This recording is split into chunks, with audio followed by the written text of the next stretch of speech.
Welcome to another episode of Risk. This is another 4-player fixed card game which is being played with public randoms. Settings, alliances, balanced blitz dice rolls, 60 seconds per turn and blizzards. And from what I see, the blizzards are not very impactful in this game. Well, the blizzard on Europe will prevent the European player from using the European turtle strategy. Anyways, after observing all of the situation on the board of the troops distribution, I came to the conclusion that it would be the best for me to go for Australia if my priority is to get a continent as soon as possible and be guaranteed to hold it. Then another possible choice I had was Europe, but it would have taken me quite more time to capture it, and then I would have no idea whether I would actually be able to hold it. Europe even has 4 borders and it could be extremely hard to hold it, so you basically need to make an alliance with all of your opponents, either that or expect that they wouldn't be aggressive towards you. But in any case, there's always a risk.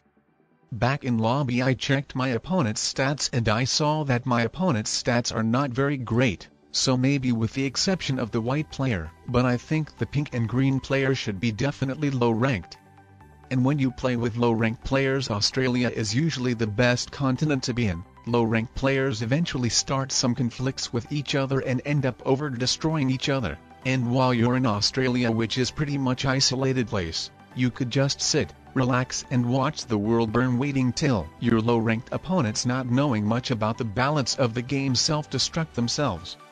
And as you can see, a conflict has already started to happening. The green player, instead of putting his troops on Brazil, put them to North Africa to prevent the white player from capturing Africa, so the white player, not being satisfied with it, crushed that green player's army. And now I assume the green player will want to retaliate to that as well and invade the white player into Africa, so they will be attacking each other back and forth until one of them gets eliminated, or at the best case scenario for me, they both become very weak to be eliminated from the game.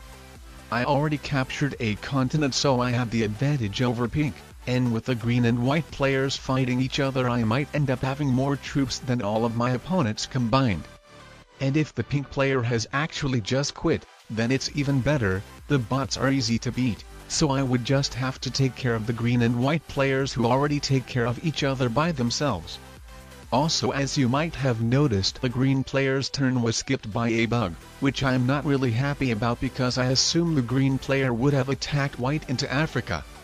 But now, with the green player's turn being skipped, and with the white player not invading green into South America to not initiate the conflict, that's possible that the green and white players might be good with each other again. And alright, I see that the pink player came back to the game, so it might not be as an easy win as I was expecting for it to be.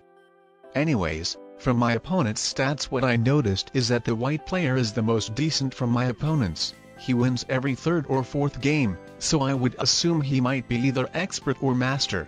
Well, I would have guessed so at the beginning of the game, but with him going on rampage of so intensively trying to take the green player North African army down and ending up quite weakening himself back then, I'm not so sure anymore.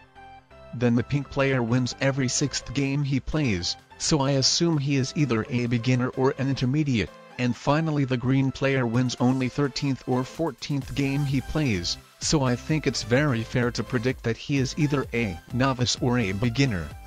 And whether I'm right about my opponent's ranks or not, we are going to see at the end of the video. And oh wow, I cannot believe how lucky I am. With the pink player coming back to the game, the green player has left it.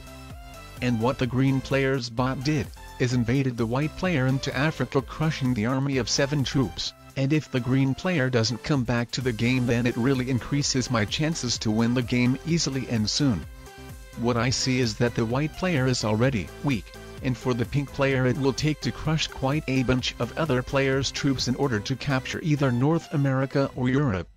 So what is just unfortunate is that the pink player has just crushed these 3 troops of mine in North America, because with the white player not trading an A set at 4 cards, I was about to fully take him out with all of his 5 cards. But I mean, that's fair. Last turn I added 1 more troop in North America to be 100% sure that I capture a territory, so the pink player obviously removed that army from North America so I wouldn't add any more troops in it. That was a thing which I should have definitely expected, so I should have captured the white player's territory instead. But anyways, I think I can take the pink player out himself if the blitz rolls don't fail me. I mean, it might be quite a bit risky, but this game is called Risk after all, so knowing that I as an attacker supposed to have the blitzing advantage, I took that risk and fortunately succeeded. And now after trading an A set, what I'm supposed to do is to pay all of my attention to the white player. As the green player disconnected and became the computer player, and it's always easy to beat the computer players after you deal with your real opponents, so unless if you're completely dead, but if not, then you can win even if the computer player is many troops ahead of you. But in any case, in a 3-player situation, 2 real players always go after each other. If you don't destroy your opponent, then your opponent is going to destroy you, and especially if you waste your troops on the computer player. As you can see, I especially didn't unleash the white player's Brazilian army by not capturing the North African territory, so the white player couldn't choose the troops on capturing my territories. And then what is the most fortunate enough is that the white player got the worst set possible, so he didn't even have enough troops to invade me into Australia. Fortunately for the white player, I do not have any set at 4 cards, but I mean, I'm still in a big advantage. The white player has so much fewer troops than me, so it's impossible for him to win anymore, so unless if I suddenly quit the game, but obviously I won't. Well, at least hopefully I do not disconnect randomly.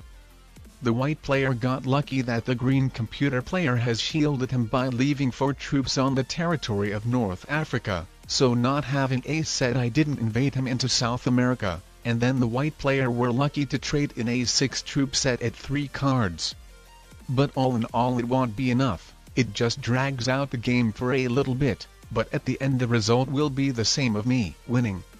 The white player was very smart to put his troops in the way which would protect his borders in a good way from both of the sides, so applauses goes to him for that, but still unfortunately for the white player the game is over. Anyways, now I will show you how it is easy to beat the computer player, and then we are going to see what rank the opponents were, whether I was right about my predictions or not.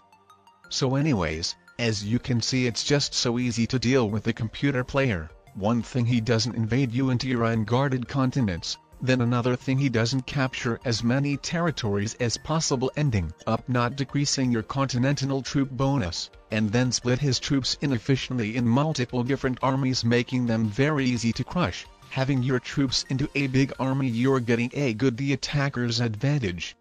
And alright, the pink player was a novice, the green player was a beginner, and then the white player was a beginner surprisingly as well.